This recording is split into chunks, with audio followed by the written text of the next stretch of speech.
이 사연은 경기도 분당에 사시는 한 어르신의 사연을 각색하였습니다. 인생이라는 건 참 묘한 겁니다. 30년이라는 세월이 흐르고 나서야 다시 만날 운명이었을까요? 김태수 회장은 창밖으로 내리는 가을비를 바라보며 깊은 한숨을 내쉬었습니다. 오늘도 그의 마음은 비처럼 무겁고 쓸쓸했지요. 여보, 차 한 잔 마셔요. 아내 박민서가 손에 찻잔을 들고 다가왔습니다. 그녀의 눈가에 깊게 패인 주름은 세월의 무게를 고스란히 담고 있었습니다. 한때는 화사하게 웃던 그 얼굴이 이제는 슬픔의 그림자를 항상 달고 다녔습니다. 고마워. 김태수는 아내의 손을 잠시 잡았습니다. 그들 사이에 더 이상 필요한 말은 없었습니다. 30년 전 외동딸 수연이 사라진 그날 이후로 두 사람은 같은 고통을 나누며 살아왔으니까요. 딸을 찾지 못한 아픔은 시간이 지나도 조금도 줄어들지 않았습니다. 내일이면 추석이네요. 올해도 성묘 가야겠죠? 박민서의 목소리에는 담담함이 묻어 있었습니다. 매년 이맘때면 그들은 조상의 묘소를 찾아가 예를 올렸습니다. 하지만 그곳에는 수연의 자리가 없었습니다. 그저 빈 마음만 남겨둔 채 제사를 지내야 했지요. 그래, 내일 일찍 준비하자. 김태수 회장의 눈에는 깊은 그림자가 드리워져 있었습니다. 백발이 성성한 머리카락과 깊게 패인 주름은 68세라는 나이를 말해주고 있었습니다. 한때 그는 대한민국에서 손꼽히는 부자였습니다. 백만장자라는 타이틀을 달고 살았지요. 하지만 그 모든 부와 명예가 무슨 의미가 있었을까요? 가장 소중한 것을 잃어버린 그에게는 수연이가 사라진 그날 태수는 모든 수단과 방법을 동원했습니다. 경찰에 신고하고 사설 탐정을 고용하고 전국에 수연의 사진을 뿌리고 거액의 현상금을 걸었죠. 하지만 아무런 소식도 들려오지 않았습니다. 그렇게 한 달이 지나고 1년이 지나고 10년이 지나도 수연은 돌아오지 않았습니다. 가끔은 우리 수연이가 잘 살고 있을까 그런 생각이 들어요. 민서의 목소리가 떨렸습니다. 그녀는 언제나 수연이가 어딘가에 살아있다고 믿었습니다. 죽었다는 생각은 한 번도 해본 적이 없었지요. 어머니의 직감이었을까요? 아니면 그저 바람이었을까요? 그 애는 살아있어. 내 마음이 그걸 알아. 태수의 목소리에는 확신이 담겨 있었습니다. 그도 딸이 어딘가에 있다는 것을 알고 있었습니다. 그저 아직 찾지 못했을 뿐이라고요. 고급 레스토랑이 즐비한 분당 정자동에 있는 그들의 저택은 너무나 넓고 호화로웠습니다. 하지만 그 넓은 공간은 항상 텅 비어 있는 듯 했습니다. 수연의 방은 30년이 지나도록 그대로였습니다. 어린 소녀의 침대와 인형들, 책장에 가지런히 꽂힌 동화책들, 마치 시간이 멈춘 것 같았지요. 태수는 창가에 서서 자신의 인생을 돌아보았습니다. 억대 연봉을 받는 기업의 회장이 되었지만 그 성공이 가져다 준 것은 무엇이었을까요? 딸을 찾기 위한 더 많은 자원? 하지만 그것조차 소용없었습니다. 그의 마음속 깊은 곳에는 항상 빈자리가 있었고 그 공허함은 어떤 부와 명예로도 채울 수 없었습니다. 여보, 내일 날씨가 좋다네요. 성묘 가기 좋겠어요. 민서는 태수의 어깨에 손을 얹었습니다. 그녀의 눈에는 따뜻한 위로가 담겨 있었습니다. 30년이라는 세월 동안 그들은 서로에게 의지하며 살아왔습니다. 비록 그들의 마음에는 항상 수연이라는 그림자가 드리워져 있었지만 그래도 서로가 있었기에 견딜 수 있었지요. 그래, 내일은 좋은 날이 될 거야. 태수는 그렇게 말했지만 그의 목소리에는 무거운 체념이 묻어 있었습니다. 매년 추석이면 그는 이런 심정이었습니다. 가족이 모두 모여야 할 명절에 빈자리를 바라보는 아픔, 그것은 시간이 지나도 결코 줄어들지 않았습니다. 창밖으로는 가을비가 계속해서 내리고 있었습니다. 마치 하늘도 그들의 슬픔에 동참하는 것 같았지요. 태수는 찻잔을 들어 한 모금 마셨습니다. 따뜻한 차가 목을 타고 내려갔지만 그의 마음은 여전히 차갑게 얼어붙어 있었습니다. 내일 일찍 일어나서 출발하자. 산에 올라가려면 시간이 걸릴 테니까. 민서는 고개를 끄덕였습니다. 그녀는 남편의 손을 잡고 잠시 앉아 있었습니다. 말없이 창밖의 비를 바라보며 그들은 각자의 생각에 잠겼습니다. 비가 내리는 소리만이 적막한 저택에 울려 퍼졌습니다. 추석 아침, 하늘은 맑고 청명했습니다. 가을의 공기는 선선하고 상쾌했지요. 김태수와 박민서는 일찍 일어나 준비를 마쳤습니다. 민서는 정성스럽게 차례 음식을 도시락통에 담았고 태수는 묘소에 놓을 꽃과 술을 챙겼습니다. 여보, 다 준비됐어?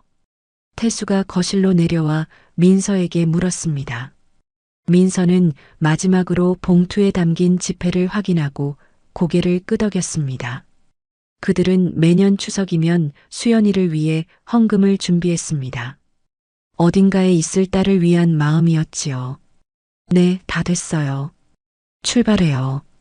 두 사람은 조용히 집을 나섰습니다. 가을 햇살이 따스하게 내리쬐는 아침, 분당의 거리는 명절을 맞아 한산했습니다. 대부분의 사람들이 고향으로 떠났거나 가족과 함께 시간을 보내고 있었지요. 태수의 차는 고속도로를 지나 산으로 향했습니다. 올해로 수연이가 없는 지 30년이 됐네. 민서의 목소리가 잠겼습니다. 그녀는 창밖으로 스쳐 지나가는 풍경을 바라보며 말을 이었습니다. 만약 살아있다면 지금 38살이겠지. 결혼해서 아이도 있을까? 태수는 말없이 운전대를 잡았습니다. 그의 굳게 담은 입술에서는 깊은 슬픔이 느껴졌습니다. 30년이 지났지만 그 상처는 여전히 생생했습니다. 어쩌면 더 깊어졌는지도 모르지요. 차는 산 중턱의 주차장에 도착했습니다. 여기서부터는 걸어서 올라가야 했습니다. 태수는 짐을 들고 민서는 꽃바구니를 들었습니다. 두 사람은 천천히 산길을 오르기 시작했습니다.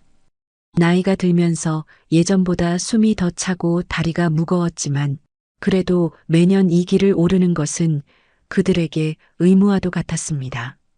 어제보다 오늘 날씨가 참 좋네요. 민서가 말했습니다. 그녀는 가끔씩 걸음을 멈추고 숨을 고르며 주변 경치를 바라보았습니다. 울창한 나무들 사이로 햇살이 비쳐들어와 아름다운 그림자를 만들어내고 있었지요. 그래, 정말 좋은 날이야. 태수도 고개를 끄덕였습니다. 그는 아내의 팔을 부축하며 천천히 걸었습니다.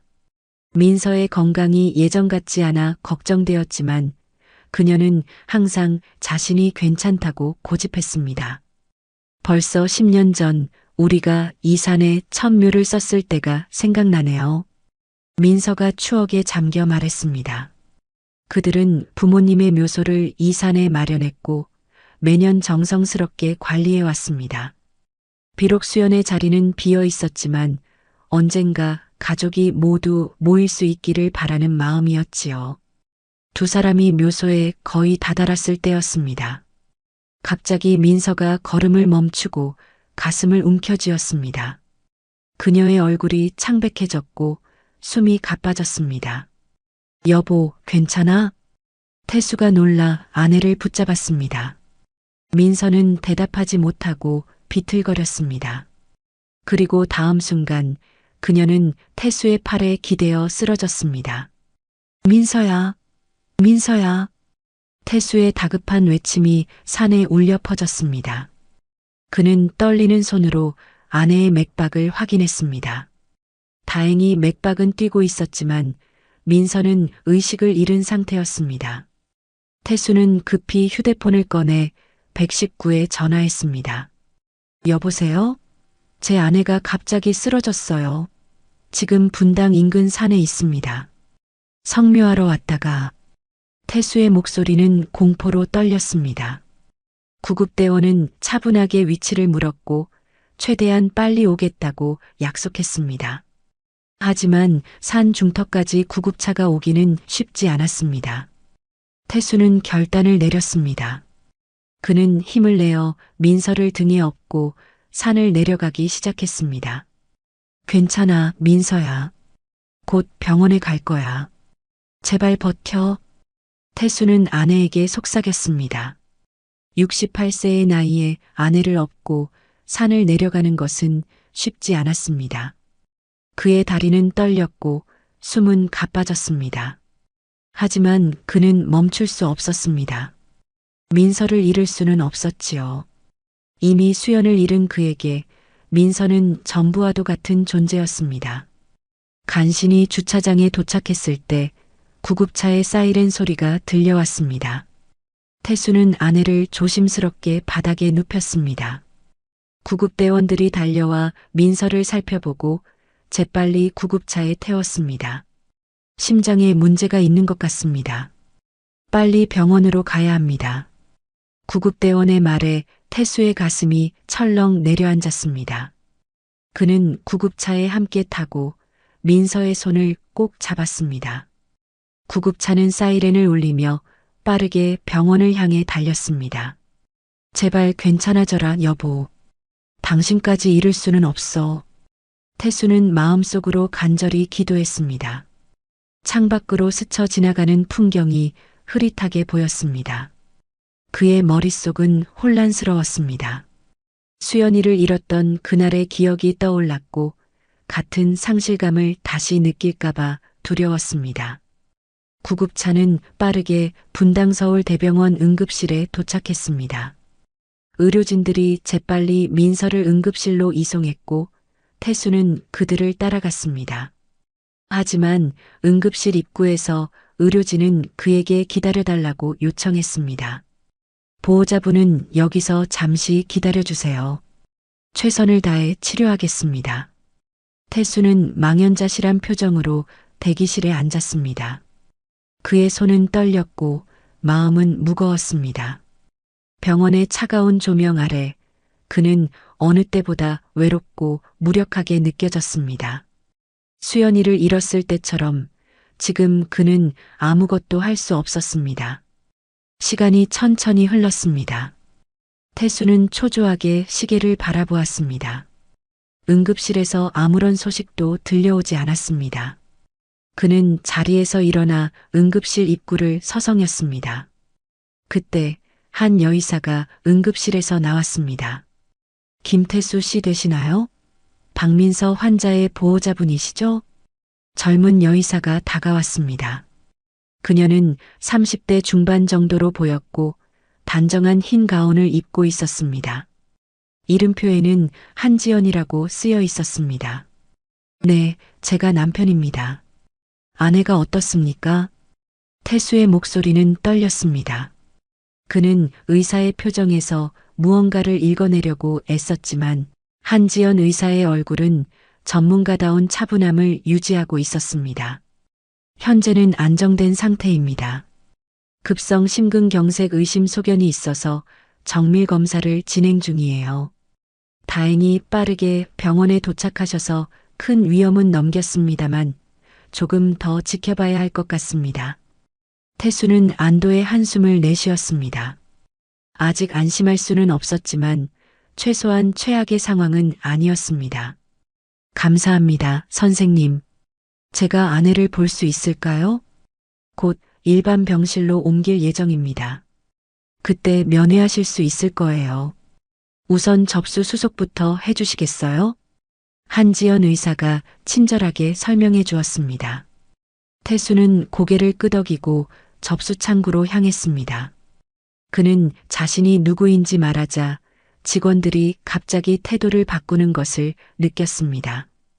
김태수라는 이름은 여전히 무게가 있었고 병원 측은 VIP 병실을 즉시 준비했습니다.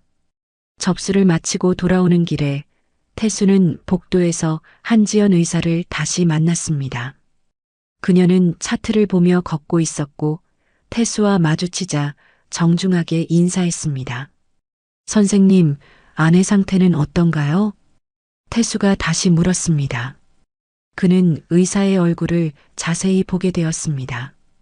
그녀에게서 어딘가 낯익은 느낌이 들었지만 정확히 누구를 닮았는지 떠올릴 수 없었습니다. 추가 검사 결과가 나오면 더 자세히 알려드리겠습니다. 김 회장님께서는 너무 걱정하지 마세요. 스트레스가 심하시면 환자분도 더 불안해하실 테니까요. 한지연 의사가 미소를 지으며 말했습니다. 그 순간 그녀가 머리를 넘기면서 이마가 드러났고 태수는 그곳에 있는 작은 흉터를 보았습니다. 그 흉터는 마치 어린 수연이의 이마에 있던 것과 같은 모양이었습니다. 태수의 시선이 그 흉터에 고정되었습니다. 세상이 갑자기 멈춘 것 같았습니다. 귀에서는 윙 하는 소리가 들리고 심장은 미친 듯이 뛰기 시작했습니다. 선생님, 그 흉터는 태수의 목소리가 떨렸습니다. 한지연 의사는 무심코 손을 들어 이마의 흉터를 만졌습니다. 아, 이거요? 어렸을 때 다친 건데 잘 기억나지 않아요. 고아원에서 자랐거든요. 그 말에 태수의 다리가 풀렸습니다. 고아원? 흉터? 나이도 비슷했고, 설마, 혹시, 언제 고아원에, 말을 끝맺기도 전에 태수의 시야가 흐려졌습니다. 그의 머릿속에는 어린 수연이의 모습과 눈앞에 한지연 의사의 모습이 겹쳐졌습니다. 특히 그 흉터. 수연이는 5살 때 놀이터에서 넘어져 이마를 다쳤습니다. 그 상처 자리가 지금 한지연 의사의 이마에 있는 것과 똑같은 위치였습니다. 회장님, 괜찮으세요? 한지연 의사의 목소리가 멀게 들렸습니다. 태수는 말을 하려 했지만 입에서 소리가 나오지 않았습니다. 그의 눈에서는 눈물이 흘러내렸고 다음 순간 그는 그대로 쓰러졌습니다. 의료진, 빨리 와주세요. 환자가 쓰러졌어요. 한지연의 다급한 외침이 병원 복도에 울려 퍼졌습니다. 간호사들과 의료진들이 달려와 태수를 살폈습니다. 그는 의식을 잃은 상태였지만 맥박은 정상이었습니다. VIP 병실로 옮겨주세요. 박민서 환자와 같은 병실로요. 한지연 의사의 지시에 따라 태수는 민서가 있는 병실로 이송되었습니다. 그녀는 의아한 표정으로 상황을 지켜보았습니다. 왜 김태수 회장이 자신을 보고 그런 반응을 보였는지 이해할 수 없었지만 무언가 심상치 않은 일이 벌어지고 있다는 것을 직감했습니다. 민서는 이미 병실에 누워 안정을 취하고 있었습니다. 그녀는 남편이 들어오는 것을 보고 놀랐습니다. 여보, 무슨 일이에요? 간호사가 상황을 간략히 설명했습니다. 민서는 걱정스러운 표정으로 남편을 바라보았습니다. 얼마 후 태수는 의식을 되찾았습니다. 그는 혼란스러운 표정으로 주위를 둘러보다가 민서를 발견했습니다. 민서야, 내가 수연이를 본 것 같아. 태수의 목소리는 떨렸고 그의 눈에는 믿기 힘든 감정이 서려 있었습니다. 민서는 남편의 말에 놀라 몸을 일으키려 했지만 갑자기 가슴에 통증을 느끼고 다시 누웠습니다. 무슨 말이에요? 수연이를. 방금 나를 진료한 의사. 한지연이라는 의사야. 그녀의 이마에 수연이와 똑같은 흉터가 있어. 그리고 나이도 맞아. 그녀가 고아원에서 자랐다고 했어. 민서의 눈이 커졌습니다. 그녀는 믿을 수 없다는 듯이 남편을 바라보았습니다. 30년이 지났는데 이제 와서 수연을 찾았다고? 그것도 이렇게 우연히? 너무나 믿기 힘든 일이었습니다. 확실해요? 여보, 너무 희망을 갖지 마세요. 실망할까봐 걱정돼요. 민서의 목소리에는 염려가 묻어 있었습니다. 그들은 너무 오랫동안 기다려왔고 너무 많은 실망을 겪었기 때문이죠. 확신할 수는 없지만 내 가슴이 그걸 알아. 그 애의 눈을 봤을 때 민서야, 우리가 찾던 수연이가 맞을지도 몰라. 그때 병실 문이 열리고 한지연 의사가 들어왔습니다.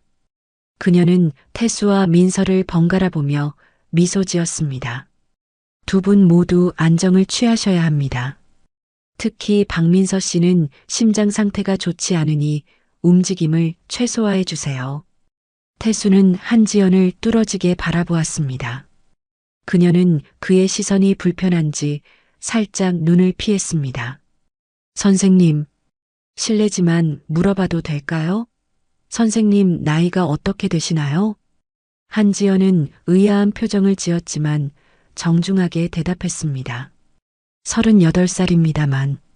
왜 물으시죠? 태수와 민서는 서로를 바라보았습니다. 나이가 정확히 맞았습니다. 수연이가 실종된 지 30년, 그때 수연의 나이는 8살이었으니까요.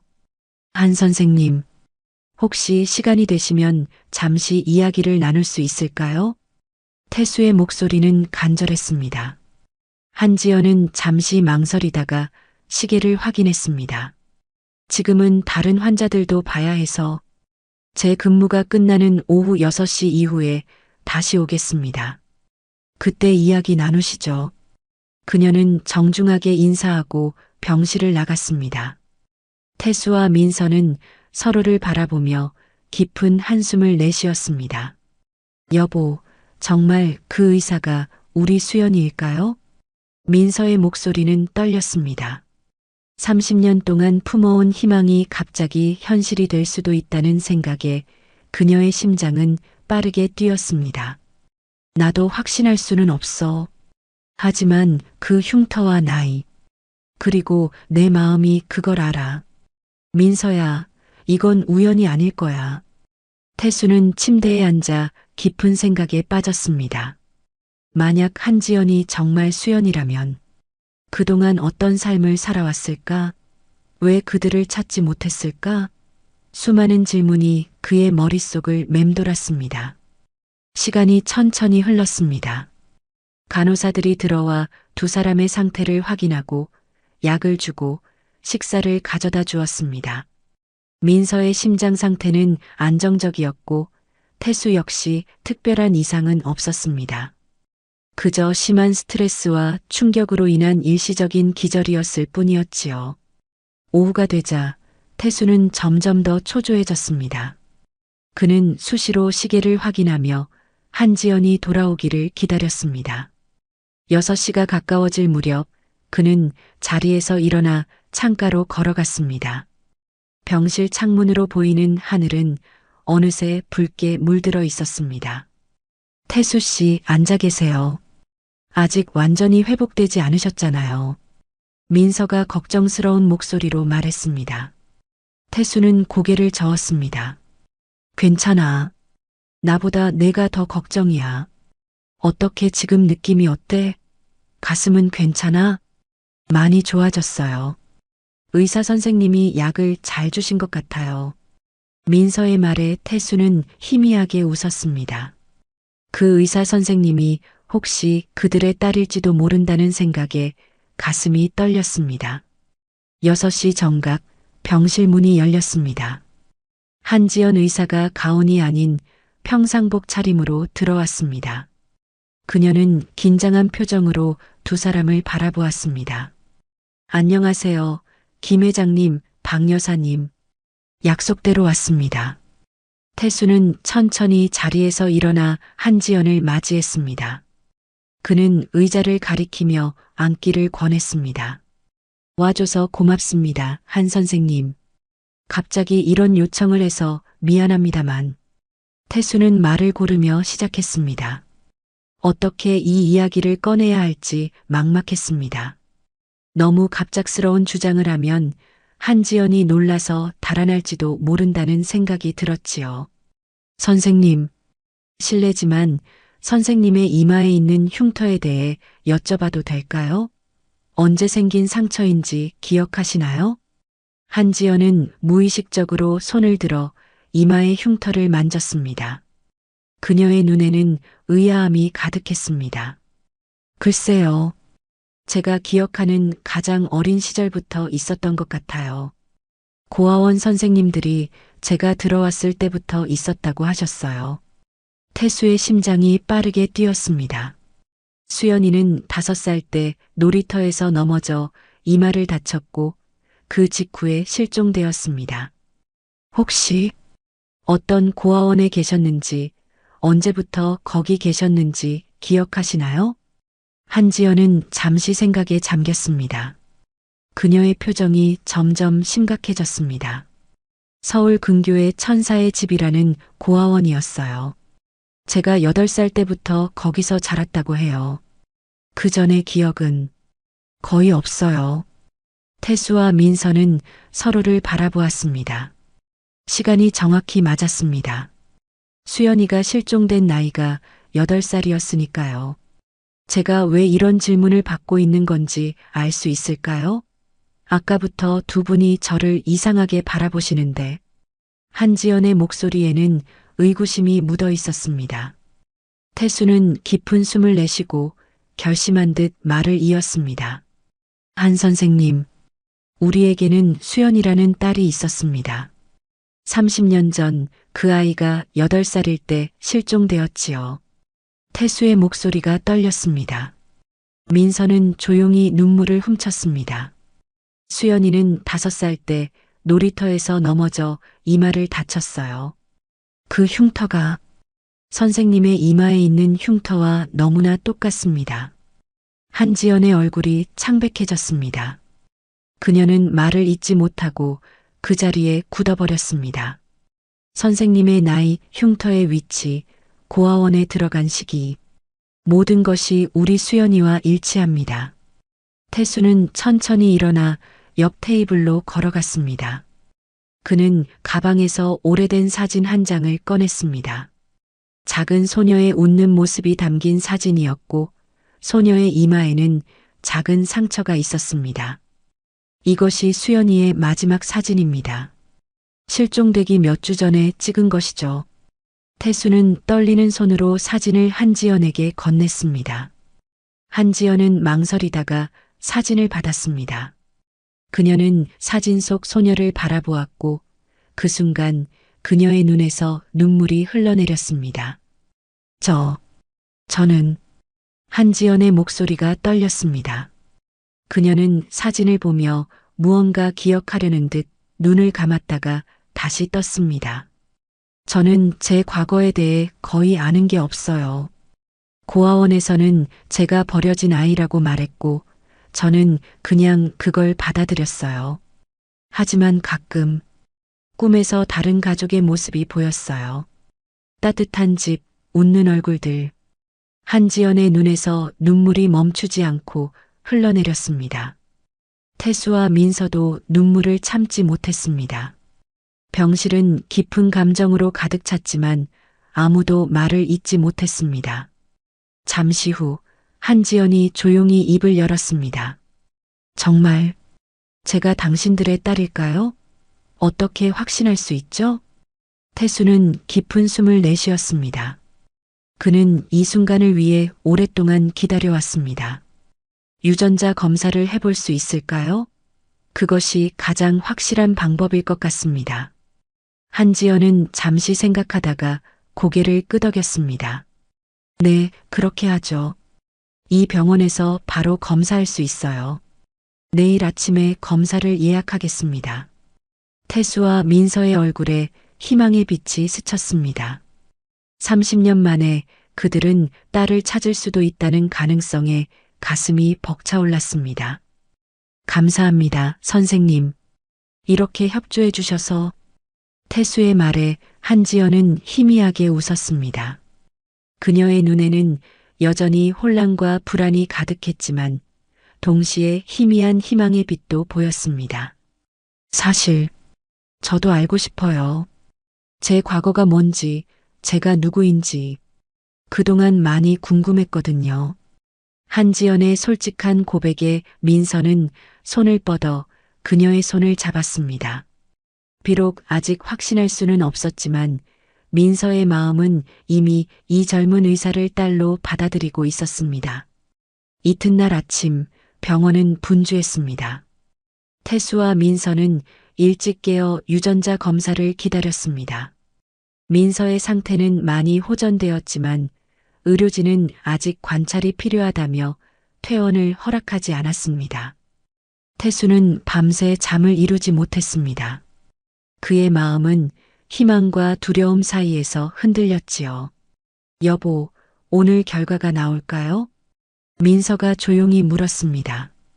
그녀는 침대에 반쯤 일어나 앉아 창밖을 바라보고 있었습니다. 가을 햇살이 병실 안으로 따스하게 들어왔지요. 아마 며칠 걸릴 거야.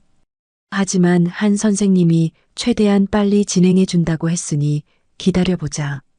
태수는 아내의 손을 잡았습니다. 그들은 말없이 서로를 바라보았습니다. 30년의 기다림 끝에 이제 진실을 마주할 순간이 다가오고 있었습니다. 오전 9시경 한지연이 병실을 찾았습니다. 그녀는 흰 가운을 입고 있었지만 평소와는 달리 피곤하고 긴장된 모습이었습니다. 아마도 그녀 역시 밤새 잠을 이루지 못했을 것입니다. 안녕하세요. 검사 준비가 됐습니다. 한지연의 목소리는 차분했지만 그 안에는 미묘한 떨림이 있었습니다. 태수와 민서는 고개를 끄덕였습니다. 검사는 간단해요. 구강 내 점막을 면봉으로 긁어 채취하는 방식입니다.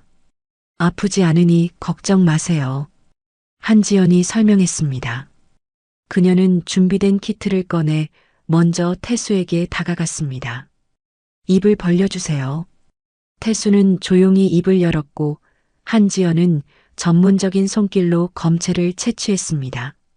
이어서 민서에게도 같은 절차를 진행했지요. 마지막으로 한지연 자신의 검체도 채취했습니다. 이제 이 검체를 실험실로 보내겠습니다. 가능한 빨리 결과를 받아볼 수 있도록 부탁해 놓았어요. 빠르면 내일, 늦어도 모레면 결과가 나올 겁니다. 한지연은 검체를 담은 키트를 정리하며 말했습니다. 그녀의 손이 살짝 떨리는 것이 보였습니다. 이 검사 결과가 그녀의 인생을 완전히 바꿔놓을 수도 있다는 것을 그녀도 알고 있었지요. 기다리기 힘들겠지만 모두 조금만 참아주세요. 한지연은 미소를 지으려 했지만 그 미소가 어색하게 느껴졌습니다. 그녀는 검체를 들고 병실을 나갔습니다. 태수는 창가로 걸어가 깊은 생각에 잠겼습니다. 30년 전 그는 딸을 찾기 위해 모든 것을 바쳤습니다. 경찰, 탐정, 심지어 무당까지 찾아갔지만 아무런 소용이 없었지요. 그리고 지금 이렇게 우연히 정말 운명이란 게 있는 것일까요? 여보, 괜찮아요? 민서의 목소리에 태수는 생각에서 깨어났습니다. 그는 고개를 끄덕이며 아내에게 미소를 지었습니다.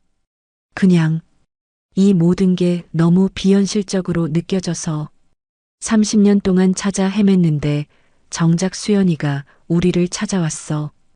태수의 목소리는 감정으로 가득 찼습니다.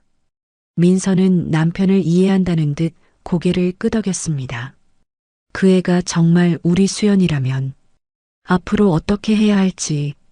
민서의 말에 태수는 잠시 생각에 잠겼습니다. 그들은 30년 동안 딸을 그리워했지만 정작 그녀를 다시 만났을 때 어떻게 해야 할지는 생각해 보지 않았습니다. 수연이, 아니 한지연은 이제 38살의 성인이었고 자신만의 삶이 있었습니다. 그들이 갑자기 그녀의 부모라고 주장한다고 해서 모든 것이 원래대로 돌아갈 수는 없었지요. 천천히 다가가야겠지. 그 애도 시간이 필요할 거야. 태수의 말에 민서는 동의하며 고개를 끄덕였습니다. 그날 오후 한지연은 다시 병실을 찾았습니다. 이번에는 공식적인 회진이 아닌 개인적인 방문이었습니다. 그녀는 간단한 간식을 들고 왔습니다. 두 분 드셨나요? 병원 식사가 맛없다는 건 의사인 제가 잘 압니다. 한지연이 웃으며 말했습니다. 그녀는 한결 편안해 보였습니다. 아마도 어제의 충격에서 조금은 회복된 것 같았지요. 고마워요, 선생님. 민서가 웃으며 대답했습니다. 한지연은 의자에 앉아 조심스럽게 말을 이었습니다. 제가 어젯밤 많이 생각해 봤어요. 만약 검사 결과가 긍정적으로 나온다면 저는 정말 당신들의 딸일 테고, 그건 제 인생에 큰 변화를 의미하겠죠. 한지연의 목소리에는 진중함이 묻어 있었습니다. 태수와 민서는 그녀의 말을 경청했습니다. 저는 항상 제 부모가 누구인지 궁금했어요. 왜 저를 버렸는지. 하지만 이제 보니 버림받은 게 아니라 잃어버린 것일 수도 있네요. 한지연의 눈에 눈물이 고였습니다. 태수는 그녀에게 다가가고 싶었지만 아직은 때가 아니라고 생각했습니다. 그녀가 스스로 마음의 준비를 할 시간이 필요했지요. 우리가 수연이를 잃은 그날, 공원에서 놀고 있었어. 단 몇 분, 눈을 뗀 사이에 사라졌지. 우리는 그 후로 매일 자책했어. 더 잘 지켜보지 못한 것을. 태수의 목소리가 잠겼습니다. 그는 30년간 가슴에 품어온 슬픔을 털어놓았습니다. 고아원에서는 제가 버려진 아이라고 했어요. 부모가 저를 주차장에 버렸다고. 한지연의 말에 민서가 가슴을 움켜쥐었습니다. 그런 끔찍한 거짓말을 그들의 딸에게 했다니. 우리는 절대 그럴 리 없어요. 우리는 수연이를 찾기 위해 모든 것을 바쳤어요. 민서의 목소리에는 간절함이 담겨 있었습니다. 한지연은 천천히 고개를 끄덕였습니다. 알아요. 이상하게도 제 마음이 그걸 알아요. 어제 두 분을 처음 봤을 때부터 이상한 친밀감을 느꼈어요. 특히 김 회장님이 쓰러졌을 때 너무나 걱정되더라고요. 평소에 환자에게 느끼는 것보다 더 강한 감정이었어요. 한지연의 말에 태수와 민서의 눈에 희망의 빛이 스쳤습니다. 그것은 혈연의 끌림이었을까요? 검사 결과가 나오기 전에 제 이야기를 좀 들어보실래요? 한지연이 조용히 말했습니다. 태수와 민서는 동시에 고개를 끄덕였습니다. 그들은 30년간 놓쳐버린 딸의 인생에 대해 모든 것을 알고 싶었지요. 저는 고아원에서 18살까지 자랐어요. 공부를 열심히 해서 장학금을 받아 의대에 갔고, 지금은 이 병원에서 일하고 있죠. 제 인생은 어려웠지만 나름대로 의미 있었어요. 한지연은 자신의 삶을 간략하게 설명했습니다. 그녀의 눈에는 강인함과 자부심이 빛났습니다. 태수와 민서는 그녀의 이야기를 들으며 자랑스러움과 안타까움이 교차했습니다. 그들의 딸은 어려운 환경에서도 훌륭하게 성장했지만 그 과정에서 부모의 사랑을 느끼지 못했다는 사실이 가슴 아팠지요. 우리가 그동안 함께하지 못해 미안해. 태수의 진심 어린 사과에 한지연은 미소를 지었습니다. 아직 확실한 건 아니잖아요. 결과를 기다려 봐야죠. 그녀의 말에는 이성적인 판단이 묻어 있었지만 눈빛에는 이미 진실을 알고 있는 듯한 깊은 감정이 담겨 있었습니다. 그들은 그날 오후 서로의 인생에 대해 더 많은 이야기를 나누었습니다. 아직 확신할 수는 없었지만 세 사람의 마음은 조금씩 가까워지고 있었습니다. 이틀 후 유전자 검사 결과가 나왔습니다. 한지연은 아침 일찍 병원에 도착해 결과를 받았고 떨리는 마음으로 태수와 민서의 병실로 향했습니다. 그녀의 손에는 하얀 봉투가 들려 있었고 그 안에는 그들의 운명을 바꿀 결과가 담겨 있었지요. 병실 문을 두드리기 전 한지연은 잠시 멈춰 섰습니다. 그녀는 깊은 숨을 들이마시고 자신의 감정을 추스르려 했습니다. 이 결과가 어떻게 나오든 그녀의 인생은 이전과 같지 않을 것입니다. 들어오세요. 태수의 목소리가 문 너머로 들렸습니다. 한지연은 천천히 문을 열고 병실로 들어갔습니다. 태수와 민서는 이미 깨어나 그녀를 기다리고 있었습니다. 그들의 얼굴에는 기대와 불안이 교차하고 있었지요. 결과가 나왔습니다. 한지연의 목소리는 평소보다 낮았습니다. 그녀는 서서히 봉투를 열었고 안에 서류를 꺼냈습니다. 병실은 긴장감으로 가득 찼고 세 사람의 심장은 빠르게 뛰고 있었습니다. 결과는 한지연이 서류를 읽기 시작했습니다. 그녀의 목소리가 떨렸고 눈에는 눈물이 고이기 시작했습니다. 99.9999%의 확률로 제가 김태수 씨와 박민서 씨의 친생 자녀입니다. 순간 병실은 완전한 침묵에 빠졌습니다. 태수와 민서는 서로를 바라보았고 그들의 눈에는 믿을 수 없다는 표정이 어렸습니다. 30년 동안 찾아 헤맸던 딸이 정말로 그들 앞에 서 있었습니다. 수연아. 민서가 먼저 입을 열었습니다. 그녀의 목소리는 감정으로 가득 찼고 손은 떨리고 있었습니다. 우리 딸. 태수도 말을 잇지 못했습니다. 그는 침대에서 일어나 한지연에게 다가갔지만 어떻게 해야 할지 몰라 그저 그 자리에 서 있었습니다. 한지연, 아니, 이제는 김수연은 눈물을 참지 못했습니다. 그녀의 뺨 위로 눈물이 흘러내렸고 손에 든 서류가 떨렸습니다. 저는 수연은 말을 잇지 못했습니다. 그녀는 30년 동안 자신의 정체성에 대해 궁금해했고 이제 그 해답을 찾았지만 마음을 정리할 수 없었습니다. 태수가 조심스럽게 손을 뻗어 수연의 어깨에 올렸습니다. 그의 눈에도 눈물이 가득했습니다. 정말 내가 우리 수연이구나. 그의 목소리는 떨렸습니다. 수연은 잠시 망설이다가 천천히 태수에게 다가갔고 태수는 조심스럽게 그녀를 품에 안았습니다. 그 순간 30년의 그리움과 상실감이 한꺼번에 터져나왔습니다. 태수의 어깨가 흔들렸고 수연도 소리 없이 울었습니다. 민서는 침대에서 일어나 두 사람에게 다가갔습니다. 그녀도 수연을 안았고 세 사람은 처음으로 가족으로서 서로를 마주했습니다. 이제 다시는 헤어지지 말자. 태수가 속삭였습니다. 그의 목소리에는 간절함이 담겨 있었습니다. 수연은 아직도 믿기지 않는다는 표정으로 두 사람을 바라보았습니다. 아직도 실감이 나지 않아요. 제가 정말 당신들의 딸이라니.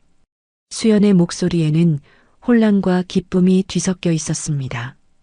그녀는 30년 동안 자신이 버려진 아이라고 생각했는데 갑자기 사랑받던 아이였다는 사실을 받아들이기 힘들었습니다.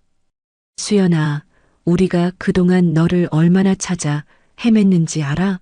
내가 사라진 후 아빠는 모든 수단을 동원했어.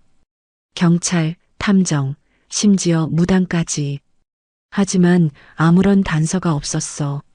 민서가 딸의 손을 잡으며 말했습니다. 수연은 놀란 표정으로 그들을 바라보았습니다. 정말이에요? 저를 찾으려 했다고요? 당연하지. 너는 우리의 전부였어. 너를 잃고 우리 인생은 완전히 달라졌어. 태수가 고개를 끄덕였습니다. 그의 눈에는 깊은 후회와 슬픔이 담겨 있었습니다. 그런데 어떻게 된 거죠? 어떻게 저는 실종된 건가요? 수연이 궁금증을 참지 못하고 물었습니다. 태수와 민서는 서로를 바라보았고 태수가 입을 열었습니다. 그날은 내 8번째 생일이었어. 우리는 놀이공원에 갔지. 너는 너무 신나서 여기저기 뛰어다녔고 내가 잠깐 단 몇 분만 눈을 뗀 사이에 내가 사라졌어. 태수의 목소리가 잠겼습니다. 그날의 기억은 여전히 그에게 큰 고통이었습니다. 우리는 놀이공원을 샅샅이 뒤졌고 경찰도 즉시 출동했어. 하지만 너는 어디에도 없었지. 마치 공기 중으로 사라진 것 같았어. 민서가 이야기를 이었습니다. 그녀의 눈에는 그날의 공포가 여전히 남아 있었습니다. 그럼 제가 어떻게 고아원에 가게 된 거죠? 수연이 궁금해했습니다. 이 부분은 태수와 민서도 알지 못했지만 그들은 추측할 수 있었습니다. 아마도 누군가가 너를 데려갔을 거야. 나쁜 의도였는지 아니면 길 잃은 아이를 도와주려 했는지는 모르겠지만 태수가 조심스럽게 말했습니다. 수연은 생각에 잠겼습니다. 그녀의 인생은 그날의 사건으로 완전히 바뀌었고 이제야 그 퍼즐이 맞춰지기 시작했습니다. 제 기억으로는 고아원에 처음 갔을 때 저는 제 이름이 지연이라고 했대요. 그리고 이마에 상처가 있었고 어디서 왔는지 정확히 말하지 못했다고 해요. 수연이 기억을 더듬으며 말했습니다. 태수와 민서는 그녀의 말을 경청했습니다. 내 원래 이름은 김수연이야. 할머니의 이름을 따서 지었지. 민서가 부드럽게 말했습니다. 수연은 천천히 고개를 끄덕였습니다. 김수연이라는 이름이 낯설면서도 어딘가 친숙하게 느껴졌습니다. 김수연. 제 이름이. 수연은 자신의 새로운, 아니 원래의 이름을 소리내어 말해보았습니다. 그 순간 그녀의 마음 깊은 곳에서 무언가가 울림을 주는 것 같았습니다. 마치 오래된 기억이 되살아나는 것 같았지요. 엄마, 아빠. 수연의 입에서 조심스럽게 그 단어가 흘러나왔습니다. 태수와 민서의 눈에서는 다시 눈물이 흘러내렸습니다. 30년 만에 딸의 입에서 엄마, 아빠라는 단어를 듣는 것은 그들에게 말로 표현할 수 없는 감정이었습니다. 그래, 우리 딸. 우리가 여기 있어. 민서가 수연의 손을 꼭 잡았습니다. 그들은 서로를 바라보며 미소 지었습니다. 아직은 어색하고 낯설었지만 이것이 새로운 시작임을 세 사람 모두 알고 있었습니다. 일주일이 지났습니다. 민서의 건강 상태는 많이 호전되어 퇴원을 준비하고 있었습니다. 태수 역시 병원에서 특별한 이상이 발견되지 않아 함께 퇴원하기로 했지요. 이제 그들은 수연을 어떻게 다시 자신들의 삶으로 초대할지 고민하고 있었습니다. 여보, 수연이한테 어떻게 말하는 게 좋을까요? 우리 집에 같이 살자고 하는 건 너무 갑작스러울 것 같아요. 민서가 짐을 정리하며 태수에게 물었습니다.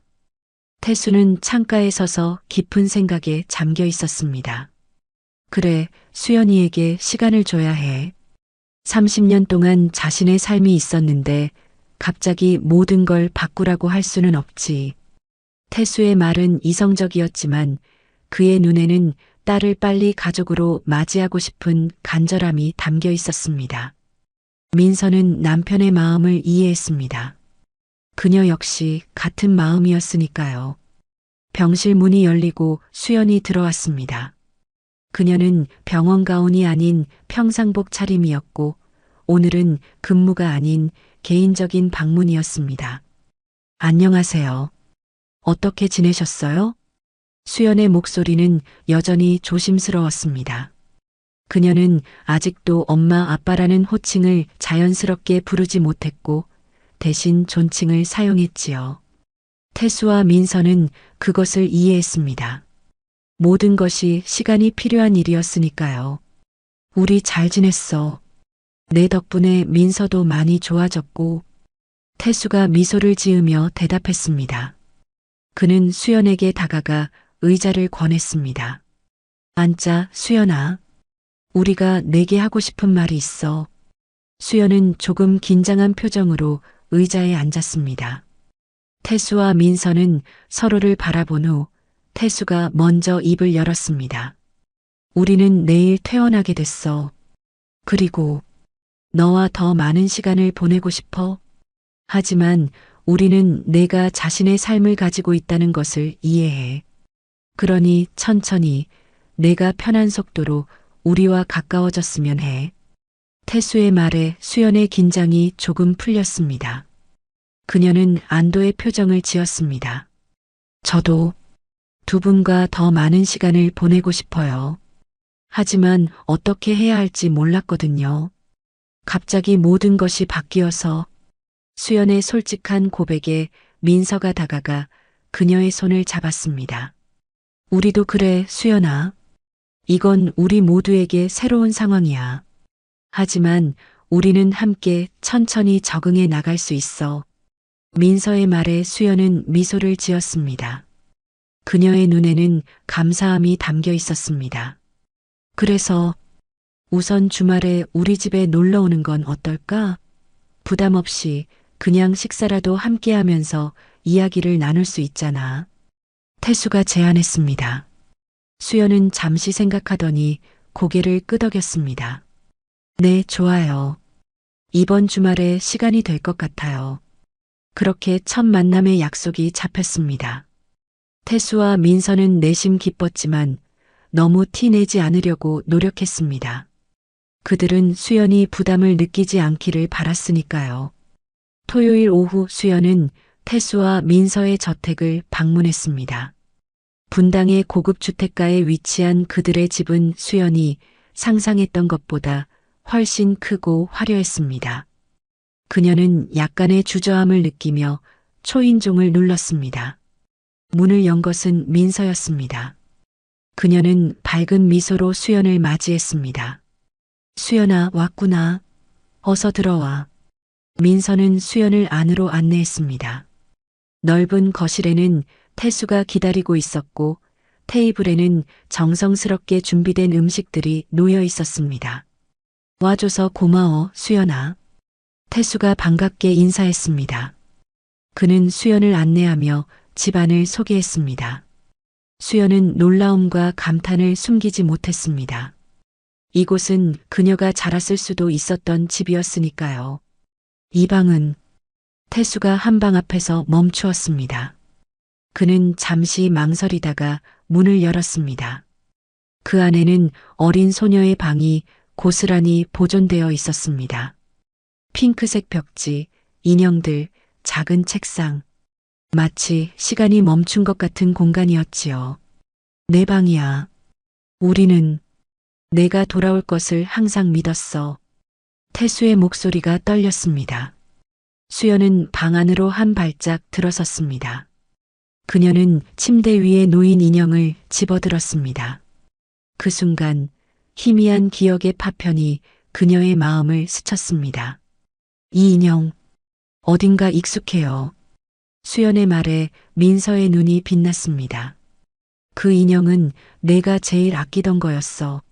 민키라고 이름도 지었지. 항상 같이 자고 같이 놀고. 민서의 설명에 수연은 인형을 가슴에 꼭 안았습니다. 그녀의 눈에 눈물이 고였습니다. 이상하게도 이 느낌이 기억나요. 부드럽고 따뜻한. 그들은 방을 나와 거실로 돌아왔습니다. 민서는 서둘러 식사를 차렸고 세 사람은 테이블에 앉았습니다.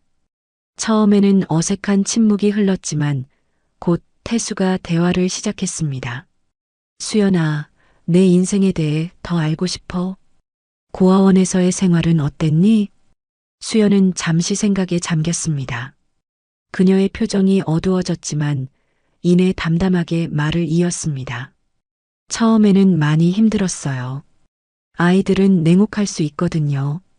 특히 부모가 없는 아이들은요. 하지만 저는 공부에 집중했고 그것이 저를 지탱해 주었어요. 수연의 말에 태수와 민서는 가슴 아픈 표정을 지었습니다. 그들의 딸이 그런 어려움을 겪었다는 사실이 견디기 힘들었지요. 의사가 되기로 결심한 이유는 뭐였어? 민서가 물었습니다.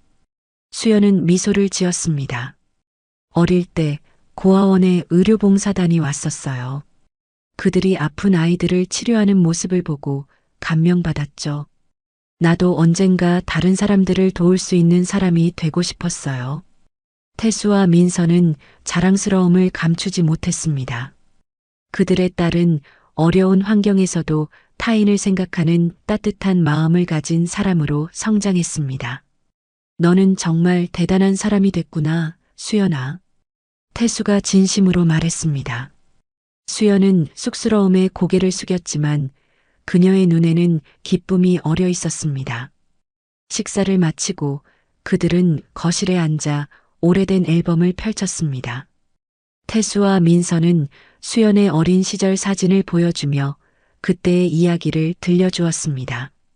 수연은 자신이 모르는 과거를 배우며 조금씩 자신의 정체성을 되찾아가는 느낌이었습니다. 이 사진은 내가 5살 때 찍은 거야. 여름 휴가로 제주도에 갔었지. 내가 바다를 처음 보고 얼마나 기뻐했는지. 민서의 설명에 수연은 사진을 자세히 들여다보았습니다.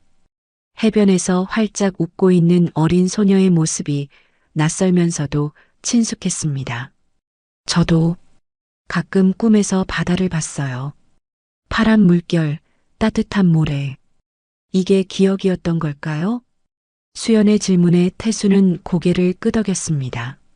아마도 그럴 거야. 어린 시절의 기억은 완전히 사라지지 않는다고 해. 내 마음 깊은 곳에 남아 있었던 거지. 그들은 저녁이 깊어갈 때까지 이야기를 나누었습니다. 처음의 어색함은 점차 사라지고 그 자리에는 따뜻한 유대감이 자리 잡기 시작했습니다. 비록 30년의 공백이 있었지만 그들은 서로에게 가족이었습니다. 그리고 이제 그 끈을 다시 이어가기 시작했지요. 시간이 늦었네요. 이제 가봐야 할 것 같아요. 수연이 시계를 보며 말했습니다. 태수와 민서는 아쉬움을 감추지 못했지만 이해한다는 듯 고개를 끄덕였습니다. 다음에 또 와줄 거지? 민서가 희망에 찬 목소리로 물었습니다. 수연은 미소를 지으며 고개를 끄덕였습니다. 네, 꼭 올게요. 엄마, 아빠. 수연의 입에서 엄마, 아빠라는 단어가 자연스럽게 흘러나왔습니다. 그 순간 태수와 민서의 얼굴에는 형언할 수 없는 기쁨이 번졌습니다. 그들은 감정을 억누르며 수연을 배웅했고 문이 닫히자 서로를 껴안고 기쁨의 눈물을 흘렸습니다. 드디어 우리 수연이가 돌아왔어. 태수의 말에 민서는 고개를 끄덕였습니다.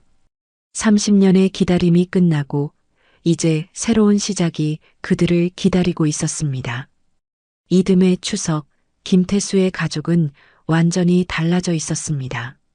수연은 부모님과 자주 연락하며 점점 더 가까워졌고 이제는 거의 매주 주말을 함께 보내고 있었습니다.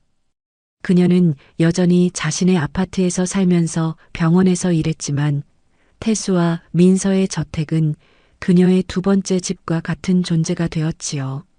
여보, 수연이가 오늘 몇 시에 온다고 했죠? 민서가 거실을 정리하며 물었습니다. 태수는 신문을 보다가 고개를 들었습니다. 11시쯤이라고 했어. 추석 음식 준비하는 걸 돕겠대. 태수의 얼굴에는 미소가 가득했습니다. 수연이 가족의 명절 준비에 함께하겠다고 한 것은 큰 의미가 있었습니다. 그것은 그녀가 진정으로 자신을 이 가족의 일원으로 여긴다는 의미였으니까요. 정오가 조금 지났을 때 수연이 도착했습니다. 그녀는 선물 상자와 케이크를 들고 왔고 밝은 미소로 부모님을 맞이했습니다. 엄마, 아빠, 추석 잘 보내세요. 수연은 자연스럽게 부모님을 안았습니다. 그녀가 엄마, 아빠라는 호칭을 사용하는 것은 이제 완전히 자연스러워졌고 그것은 태수와 민서에게 항상 큰 기쁨이었습니다. 우리 딸도 추석 잘 보내렴. 와줘서 고마워. 민서가 딸의 볼에 키스하며 말했습니다. 수연은 부엌으로 향했고 민서와 함께 추석 음식을 준비하기 시작했습니다. 올해는 제대로 된 성묘를 갈 수 있게 되어 기뻐요.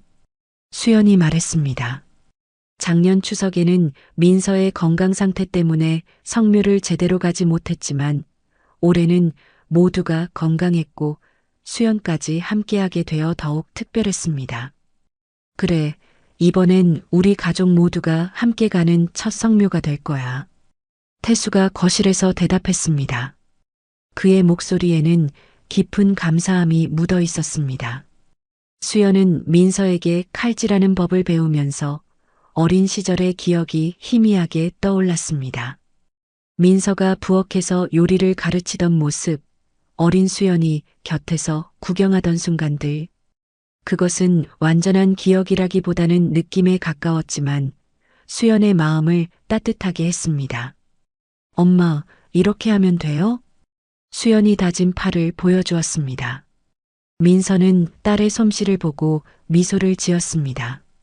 잘했어, 수연아. 내가 어릴 때도 이렇게 요리를 도와주곤 했었지. 민서의 말에 수연은 놀란 표정을 지었습니다. 정말요? 제가 요리를 좋아했나요? 그럼 항상 내가 요리할 때면 옆에서 구경하고 이것저것 물어보곤 했어. 5살 때는 직접 계란찜을 만든다고 고집 부리기도 했지. 민서의 이야기에 수연은 웃음을 터뜨렸습니다. 그녀는 점점 더 많은 어린 시절의 조각들을 되찾고 있었고 그것은 마치 퍼즐을 맞추는 것과 같았습니다. 오후가 되자 세 사람은 함께 조상의 묘소로 향했습니다. 이번에는 작년과 달리 천천히 여유롭게 산을 오를 수 있었습니다. 민서의 건강은 많이 회복되었고 태수도 더 이상 무거운 마음을 품고 있지 않았으니까요. 묘소에 도착한 그들은 정성스럽게 준비한 음식을 차리고 제사를 지냈습니다. 수연은 처음으로 가족의 조상들에게 절을 올렸고 그 순간 그녀는 진정한 소속감을 느꼈습니다. 할아버지, 할머니, 이제 제가 돌아왔어요. 저는 김수연입니다. 수연은 마음속으로 속삭였습니다. 그녀는 자신이 모르는 조상들이지만 그들도 자신을 지켜보고 있을 것이라고 느꼈습니다. 제사를 마친 후 세 사람은 산 정상에서 아름다운 가을 풍경을 바라보았습니다. 노을이 지는 하늘은 붉게 물들어 있었고 선선한 바람이 불었습니다. 이 산에 처음 왔을 때가 생각나요. 태수가 말했습니다. 그는 민서와 수연을 바라보며 미소를 지었습니다. 그때는 내 인생이 끝난 것 같았어. 민서는 쓰러졌고 나는 절망에 빠져 있었지. 하지만 그날 우연히, 아니, 운명적으로 우리는 수연이를 다시 만났어. 태수의 말에 민서는 고개를 끄덕였습니다. 그녀는 수연의 손을 잡았습니다. 세상에는 우연이 아닌 것들이 있나 봐요. 우리가 그날 다른 병원에 갔더라면 혹은 다른 의사가 담당했더라면 우리는 서로를 찾지 못했을지도 몰라요. 민서의 말에 수연은 생각에 잠겼습니다. 그녀도 그날의 만남이 단순한 우연이 아니라고 느꼈습니다. 마치 보이지 않는 힘이 그들을 다시 이어준 것 같았지요. 저는 의사가 되기로 결심했을 때 제가 누군가의 생명을 구하게 될 거라고 생각했어요. 하지만 결국 제 자신의 삶을 찾게 될 줄은 몰랐죠. 수연의 말에 태수와 민서는 딸을 바라보았습니다.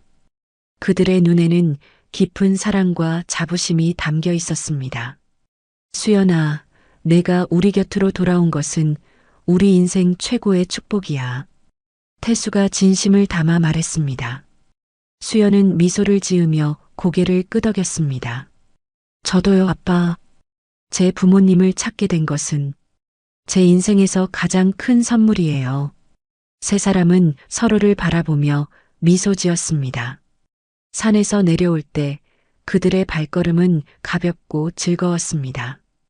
예전의 무거운 분위기는 온데간데였고 이제 그들은 진정한 가족으로서 함께 걷고 있었지요. 저택으로 돌아온 그들은 함께 식사를 준비하고 이야기를 나누며 즐거운 시간을 보냈습니다. 수연은 자신의 병원 생활에 대해 이야기했고 태수와 민서는 그녀의 어린 시절 이야기를 들려주었습니다. 웃음소리가 집안에 가득했고 그것은 마치 30년의 공백이 없었던 것처럼 자연스러웠습니다. 밤이 깊어갈 무렵 태수는 특별한 것을 준비했다며 자리를 잠시 비웠습니다. 그리고 그는 오래된 상자를 들고 돌아왔습니다. 수연아, 이건 내가 8살 때 쓰던 일기장이야.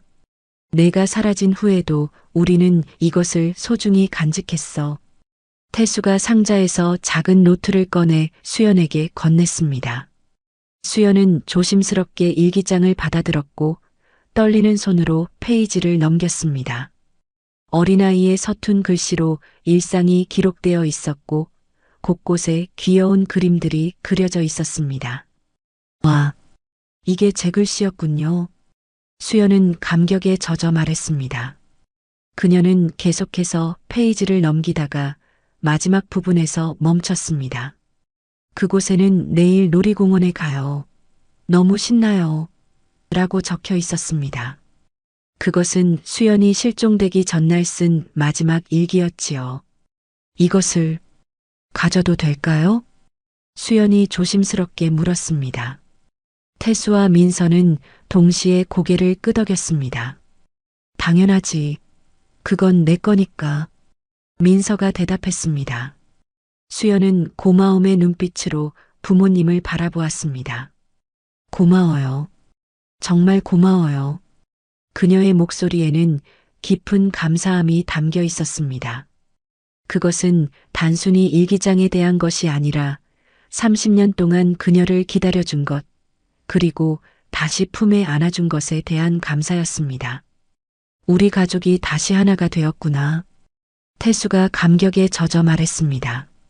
그는 민서와 수연을 품에 안았고 세 사람은 오랫동안 그 자리에 서 있었습니다. 그들의 마음은 평화와 행복으로 가득 찼고 이제 그들은 진정한 가족으로서 남은 인생을 함께할 준비가 되어 있었습니다. 저녁이 더욱 깊어가고 수연은 오늘 밤 부모님의 집에서 묵기로 했습니다. 그녀는 오래된 자신의 방에서 잠들었고 태수와 민서는 딸의 방 앞에서 잠시 서 있었습니다. 그들의 얼굴에는 형언할 수 없는 행복이 가득했습니다. 여보, 우리가 정말 행운아인 것 같아요. 민서가 속삭였습니다. 태수는 고개를 끄덕이며 아내의 손을 잡았습니다. 그래, 민서야.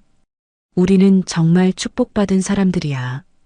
두 사람은 수연의 방문을 조용히 닫고 자신들의 방으로 돌아갔습니다. 그리고 그날 밤 김태수의 집에는 오랜만에 진정한 평화와 행복이 깃들었습니다. 30년의 기다림은 끝났고 이제 그들은 새로운 시작을 함께하게 되었습니다. 이것이 김태수 가족의 이야기입니다. 30년의 이별과 기적 같은 재회, 그리고 새로운 시작. 그들의 여정은 여기서 끝나지 않고 앞으로도 계속될 것입니다. 왜냐하면 가족의 사랑은 시간과 공간을 초월하는 가장 강력한 힘이기 때문입니다.